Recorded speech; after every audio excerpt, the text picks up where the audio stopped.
Good morning. Happy New Year po sa ating lahat. Ako si Junik Salvador. Ako po ay isang OFW, full-time employee, works from 8 to 4. Umpisa po ako mag-invest sa Philippine stock market since 2014. Kunti lang ang kinita dahil hindi pa alam ang ginagawa. Last January 2020, nag-sign up ako sa Etoro at nag-invest ako ng $200 as a startup at na-wash out po lahat yon dahil hindi ko rin po alam ang aking ginagawa. Tapos this December 2020, deposit ulit ako. Pero this time, marami na po akong pag-aralang mga paraan kung paano mag-copy trade sa Etoro. At ayun po, maganda naman ang kinalabasan. Bago tayo tumuloy sa ating topic ngayong araw, please subscribe sa aking channel, like and pakishare na rin po yung video. At by-click na rin po yung notification bell para po updated kayo sa mga bagong videos na i-up. Maraming salamat. So dito sa ating first video, tignan natin kung ano ang nangyari sa aking portfolio since the time na nag-deposit ako last mid of December. So makikita nyo dito, meron tayong 3,209.75 total allocated. Actually, ito na rin po yung total na in-invest natin sa stock market sa Etoro. Ito na rin yung total na dineposit natin, 3,209.75. Dahil may full-time work tayo, hindi ko ito mababantayan. Ang ginawa ko dito, nag-copy tayo ng mga top investor. So meron tayo dyan, Jay Nemesis, Richard Stroud, Dean Fredericks. Paano ba natin malalaman na okay ang kinapi natin? Check natin ang records nila isa-isa. So si Jay Nemesis, click natin. Check natin yung stats niya. So nag-join si Jay Nemesis since 2014. So since 2014, makikita niyo record niya minus 0.1, gain niya 40% noong 2015, 2016 75%, 2017 340%, 2018 minus 53, medyo talo siya dito. 2019 52%, 2020 104%. So magandang track record niya. Makikita nyo rin ang max drawdown, which is yearly is minus 17.83% only. Tapos ang followers or copiers niya is 30,051. Ang daming nagka-copy sa kanya.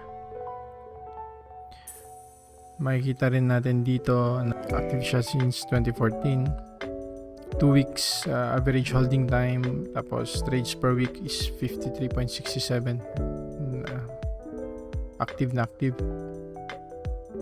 So yan si Jay Nemesis. Next na kinapi natin si Richard Stroud. Makikita nyo kay Richard Stroud, nag-join siya 2018, which na hindi magandang time niya na yon, minus 15. 2019 meron siyang 41%, 2020 meron siyang 60%. Ang nagka-copy sa kanya is 10,683. Maganda rin ang record niya. Tapos ang yearly drawdown niya is minus 4 lang. Average holding time niya is 5 months, tapos 1.49 trades per week. So maganda rin siyang i-copy. Next na kinapi ko is recently lang to, si Dean Fredericks.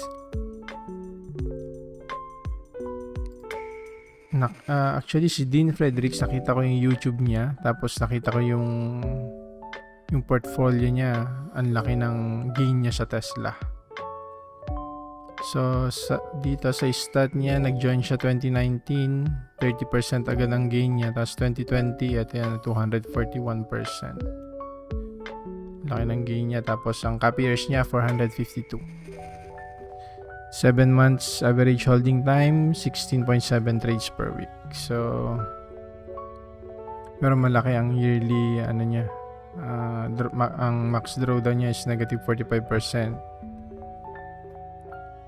Kasi ang ginagawa niya is matagal siya mag-hold, 7 months holding time. So i-check din natin yung mga feeds nila kay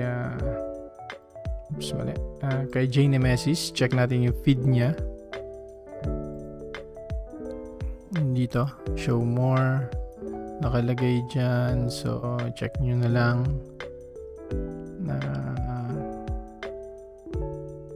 Eto. Sabi niya, copy for 2 years for best benefits. Diba? So, para makita mo yung grow ng investment mo, i-copy mo siya ng 2 years. Para makita mo na malaki ang return ng investment mo. Si Richard Stroud,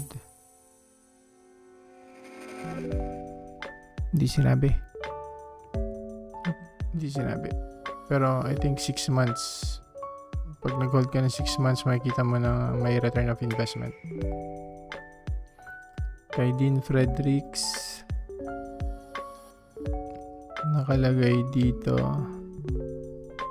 minimum copy time 3 months, to ensure all dividend payouts. Yan. So, pero pag nag-copy ka sa Etoro, the best na i-copy nyo sila ng full year bago kayo para makita nyo yung returns. So yan po ang ating update sa ating portfolio. Abangan nyo po ang next video natin, next upload natin. Maraming salamat.